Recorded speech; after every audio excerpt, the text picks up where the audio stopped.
Hola, ¿cómo están? Esta es una introducción al próximo seminario sobre alumnos con dislexia en las clases de lenguas extranjeras y segundas lenguas. Mi nombre es Ricardo Espizzo, soy licenciado en lengua inglesa y profesor de inglés hace más de 25 años que trabajo en los distintos campos de la educación, en las distintas áreas y distintos niveles. He trabajado en nivel inicial, primaria, secundaria, terciarios y actualmente también universitario. Lo que encontramos como docentes es que siempre dentro de nuestras aulas algunos alumnos demuestran alguna diferencia en su forma de aprender. Los llamamos alumnos con dificultades de aprendizaje. Yo quiero abordarlo desde otro aspecto. En este taller quiero hablar sobre diferencias en el aprendizaje en vez de dificultades, porque creo que la dificultad la encuentra el docente y no el alumno, cuando su objetivo es que el alumno aprenda y se enfrenta a estos desafíos. Entonces, ¿cómo podemos nosotros, como docentes, como padres, como educadores, modificar la forma de enseñanza para que todos nuestros alumnos se sientan integrados e incluidos? Entonces, nosotros como profesionales de la educación no podemos diagnosticar un trastorno o un déficit de atención o una dislexia, pero sí podemos encontrar indicadores de riesgo. Estos indicadores de riesgo nos van a funcionar como alarmas con las cuales podemos conversar con los padres, podemos conversar con los profesionales si hay en la institución donde trabajamos, y ellos van a ser los que van a diagnosticar. Una vez que yo tengo el diagnóstico, voy a saber cómo hacer para que mi alumno aprenda. ¿Cómo lo voy a hacer? Bueno, hay muchísimas formas, hay muchísimas herramientas que yo les voy a ofrecer en este taller que van a servir no solo para los alumnos con dificultades de aprendizaje o con diferencias en el aprendizaje, sino que van a ser útiles para toda la clase. Porque a mí me gusta hablar de inclusión. Cuando hablamos de inclusión, hablamos de que todos se sientan parte y no que integremos a alguien con alguna diferencia en el aprendizaje haciendo adaptaciones específicas para ese alumno y que se sienta diferente. El mayor reto que encontramos es que si el diagnóstico no fue hecho a temprana edad, el alumno llega a nuestra clase con una autoestima muy baja y con una barrera frente a la adquisición de la lengua. Esto es algo que tenemos que tener en cuenta porque es lo primero que vamos a tener que trabajar, justamente es la autoestima, que el alumno sienta que es capaz. Cuando hablamos de alumnos con dislexia, estamos hablando de chicos y chicas que tienen un potencial grandísimo para aprender, pero simplemente no aprenden de la forma convencional todo lo que es lectoescritura. Entonces, como docentes debemos estar preparados para enseñar a todos nuestros alumnos. Tenemos leyes que nos piden que estemos capacitados, pero muchas veces no tenemos en los profesorados o en los estudios estas herramientas, no nos proveen estas herramientas que nosotros necesitamos como docentes. Entonces, solo es una cuestión personal el poder capacitarnos. Lo que vamos a hablar un poquito sobre la dislexia es que se presenta, como les decía, en el 10% de la población, y por lo cual nosotros siempre tenemos alumnos en nuestras aulas.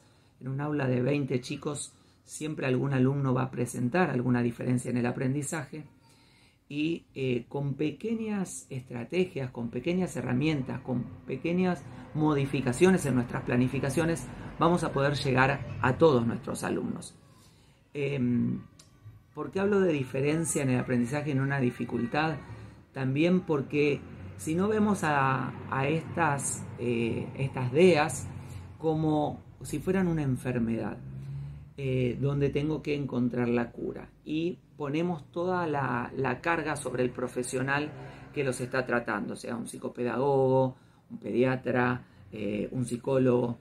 Y en realidad la dislexia específicamente es de origen neurobiológico. es decir, es hereditario. Entonces tenemos que trabajar con la familia, ver de dónde viene, dónde se presenta, porque tenemos también distintos tipos de dislexia. Entonces, ¿dónde se presenta la dificultad? Se presenta en la escritura, se presenta en el habla, se presenta en la adquisición de nuevo vocabulario. ¿Qué características tienen los chicos con dislexia? Bueno, por ejemplo, algo a tener en cuenta es que los chicos con dislexia son buenísimos para ver, como se dice, the big picture, ¿sí? Para el pensamiento crítico, para ir más allá. Entonces, ¿cómo podemos potenciar todas esas habilidades que tienen para poder sacar el mayor provecho y que los chicos puedan sentirse no solo bien en la clase, anímicamente, sino poder sacar todo su potencial y que ellos se puedan lucir, puedan brillar con todas esas habilidades? Dentro de la historia encontramos a gente muy capacitada que presentaba esta diferencia en el aprendizaje, que es la dislexia, como Da Vinci, Einstein, los hermanos Wright, Steven Spielberg, ¿sí? Un montón de gente famosa que más allá de su dislexia encontraron el rumbo para ser exitosos en su vida. Para darles un ejemplo que voy a mencionar también en el taller, y para que tengan una idea de la creatividad, que es uno de los fuertes de los chicos con dislexia, el creador, el arquitecto del Opera House de Sydney, imaginó esa construcción teniendo en cuenta pedacitos de cáscara de huevo en un desayuno, ¿sí? Estaba desayunando, estaba comiendo un huevo y con la cáscara de huevo se ideó el Opera House de Sydney, ¿sí? Un monumento que es conocido a nivel internacional. Entonces, fíjense a dónde se puede llegar cuando la creatividad es potenciada y cuando ese alumno, esa persona con dislexia puede ver todo su potencial. ¿Qué es lo que vamos a trabajar en este taller? Bueno, distintas adaptaciones, distintas estrategias, tanto generales que podemos aplicar para todo el grupo, como individuales y que van a ser específicas para la adquisición de la lengua. Y son estrategias que van a ir acompañando. ¿Y por qué yo digo que es importante trabajar con las familias? Porque la idea es que estas estrategias que nosotros implementemos en el aula puedan acompañarlos desde casa. O sea, las puedan seguir trabajando en el hogar y las puedan seguir usando en el día a día. Por ejemplo, cuando leen un libro, por placer. O también en las terapias. Hablamos de grupos heterogéneos a los cuales nos presentamos, donde no solo tenemos chicos con dislexia, sino que tenemos chicos que no presentan dificultades de aprendizaje y que también presentan dificultades de aprendizaje, pero de otro tipo. Entonces, ¿cómo hacemos con estos grupos heterogéneos? ¿Tengo alguna solución para los que llamamos en inglés los fast finishers, los que terminan siempre antes que el resto, y para los que llamamos mal slow learners, porque les requiere más tiempo su aprendizaje? ¿Qué estrategias podemos utilizar dentro del aula para que los que terminan rápido no se aburran y puedan tener desafíos también y poder potenciar su aprendizaje? ¿Y qué estrategias puedo utilizar para aquellos que necesitan más tiempo? Entonces, ¿cómo podemos hacer del juego un recurso? ¿Qué abordaje podemos tener para las tareas extras? Si yo necesito que un alumno ejercite un poquito más porque lo necesita, ¿cómo puedo hacer sin que esto se transforme en un castigo, que no lo quiera hacer? ¿Cómo podemos trabajar el tema de las emociones y las inteligencias? ¿Tenemos en cuenta las emociones al momento de enseñar? Hay algo que me gusta hablar en los talleres que doy, y es del amor. Algo que poco hablamos en las capacitaciones docentes, pero yo tengo que sentir una empatía por mi alumno, tengo que tener un cariño por mi alumno y quiero que mi alumno aprenda. Tengo que tener ese interés de que mi alumno aprenda más allá de cuál sea su situación, su diferencia, su dificultad. Ya sea que tenga una discapacidad física, intelectual o una diferencia en el aprendizaje. Entonces, si yo presento cariño, me intereso por mi alumno, me ocupo de que mi alumno encuentre esas estrategias, voy a hacer que él aprenda. Él o ella, obviamente. A veces la dislexia aparece en conjunto con dispraxia, es decir, no solo se presenta una dificultad en la adquisición de la lectoescritura, sino también en el manejo del grafismo, ¿sí? Entonces voy a encontrar un cuaderno, una carpeta muy desprolija, que no solo va a presentar algunas faltas de ortografía, por ejemplo, o palabras. Una característica de los chicos con dislexia que vamos a trabajar en el taller es que quizás una misma palabra que se trabajó durante ese mes la escribe en un texto de distintas formas. Y yo digo, ¿cómo puede ser que mi alumno ya sepa cómo se escribe la palabra y en el mismo texto la escribe 3 veces de distinta forma? Bueno, esta es una característica que voy a empezar a detectar y es un indicador de riesgo.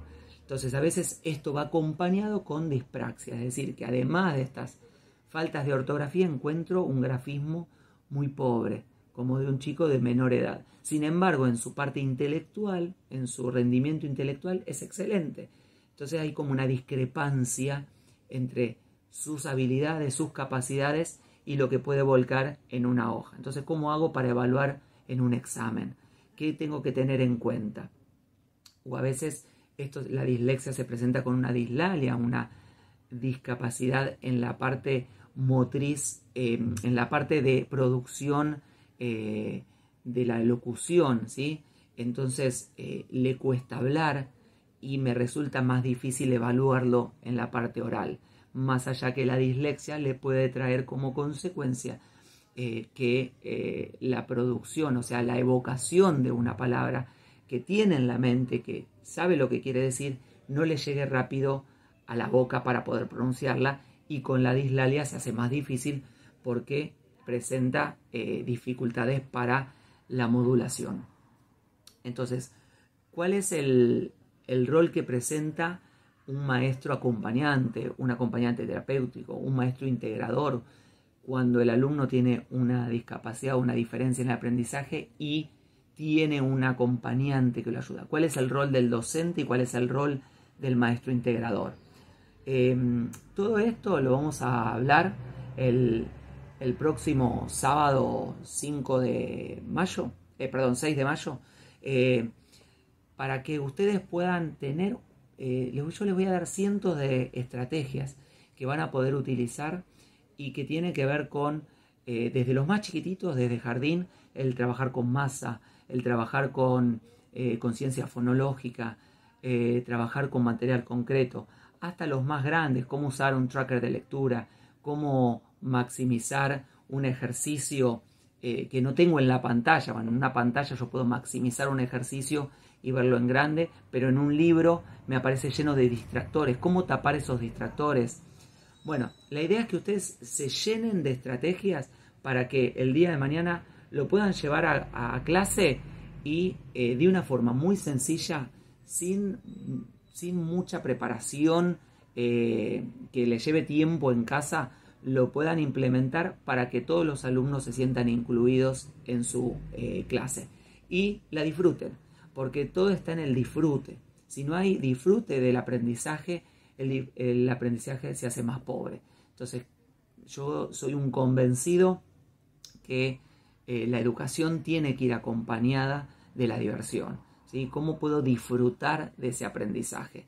Y como docente, para ser un docente exitoso, yo tengo que disfrutar también de mi enseñanza. Tengo que muchas veces tomar el rol del alumno y disfrutar como alumno este aprendizaje. Muchas veces aprendo de mis alumnos, porque hoy en día todos tenemos conocimientos de distintos tipos y los podemos volcar. Ya la clase clásica donde el docente es un lecturer, un orador, y el alumno toma nota, ya se perdió.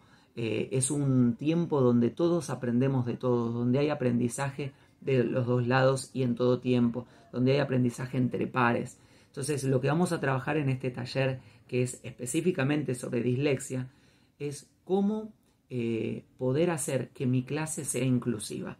Los espero el sábado 6.